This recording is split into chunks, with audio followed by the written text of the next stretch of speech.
I still can't help shaking the feeling that we still have an approach to regulation of the BBC, scrutiny of the BBC, our political debate about the BBC that derives from a time when it was massively dominant. It was massively dominant in terms of the economics of production, in terms of storytelling and culture, in terms of news, and it's now a player in a market.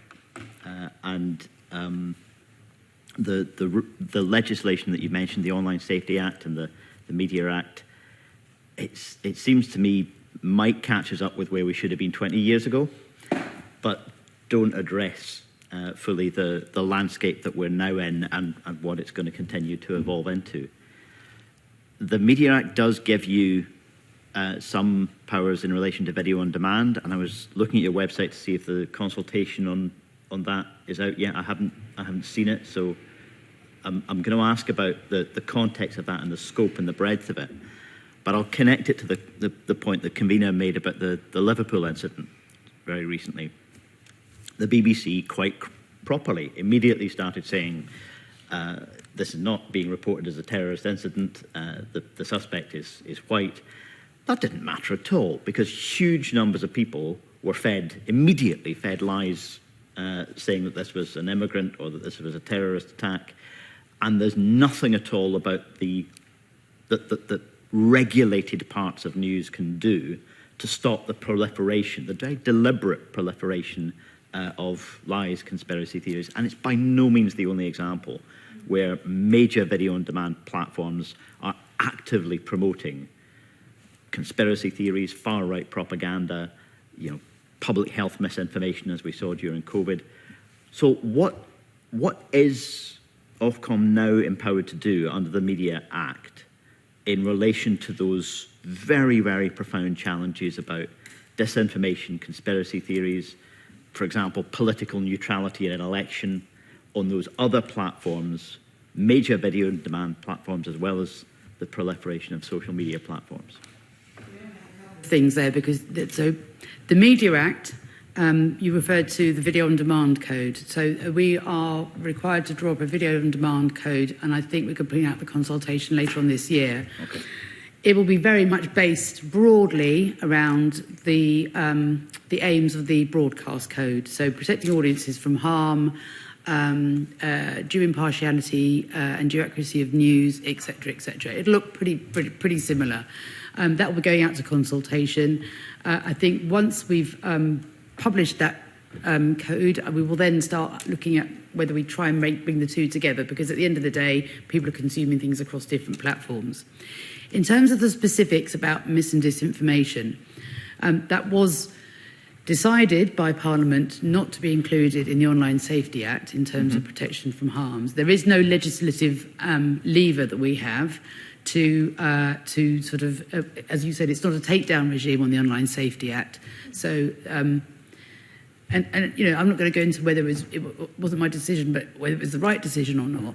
It's just very hard to define what is information and what is disinformation. And you and I might have very different views on it. I suspect we have quite similar views, but different people would have different views.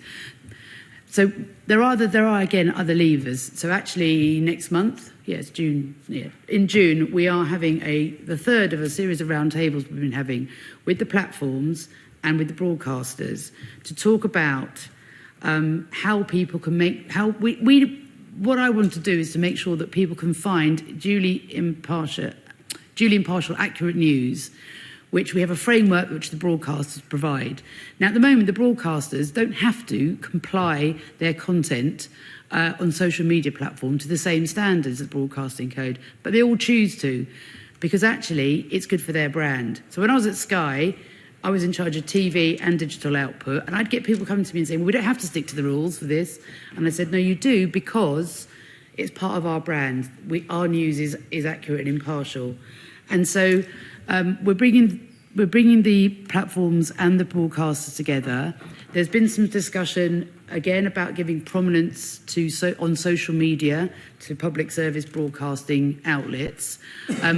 Again, we'll be addressing that in the Public Service Media Review. Again, though, I mean, what does prominence look like on a TikTok feed? I don't know. Yeah. So we're working to facilitate. We want the broadcasters and the platforms to talk together about how do we make sure that people can get in their feed. May I just finish? The other point is we have a big responsibility in terms of media literacy.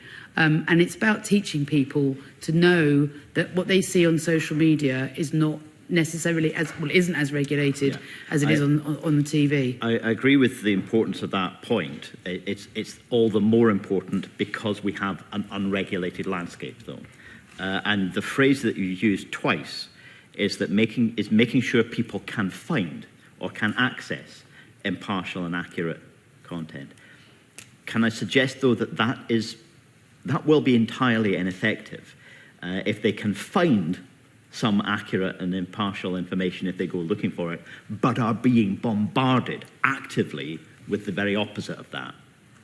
Can you confirm that the work that you're doing on video on demand is not going to, and I don't think you're empowered to, require, for example, YouTube as a content provider to pay due regard to impartiality and accuracy in the content that it provides to everybody?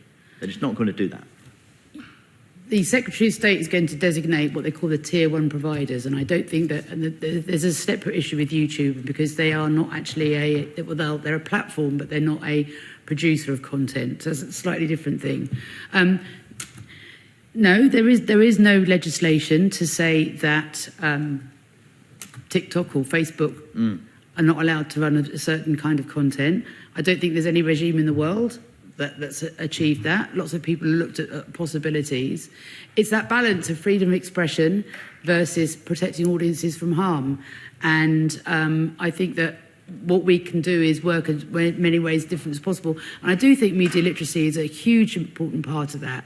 Again, our evidence shows, for example, I think now something like 60% of people are getting their news off social media. But interestingly, during the general election that we had, the UK one, people were telling us they were going to the broadcasters to get their political news because they knew that it was more accurate and impartial. And I think that educating people is really important to know. People know that what they see on TikTok is not always right. And there will be people who go down conspiracy theories. Some do, but you yourself referred to the racist riots last year, which were sparked by online misinformation, propaganda, racism, and quite deliberately stirred up in that way. So some people will tell the difference between truth and lies when they see it, and some people will understand that social media content is not going to be honest or reliable. Others won't. And even your point about the responsibility of the broadcasters isn't changed when, for example, just this week, the main regulated broadcasters covering a Reform Party press conference just broadcast their racist film about Anas Sarwar. Uncritically, unquestioningly. Just the cameras turned to the projection of that film and it was broadcast to the nation on regulated mainstream news channels. Well, we will be, in terms of that, there is a requirement for those channels to be duly impartial. Duly is important here. It would be unusual, I didn't see the whole of that programme.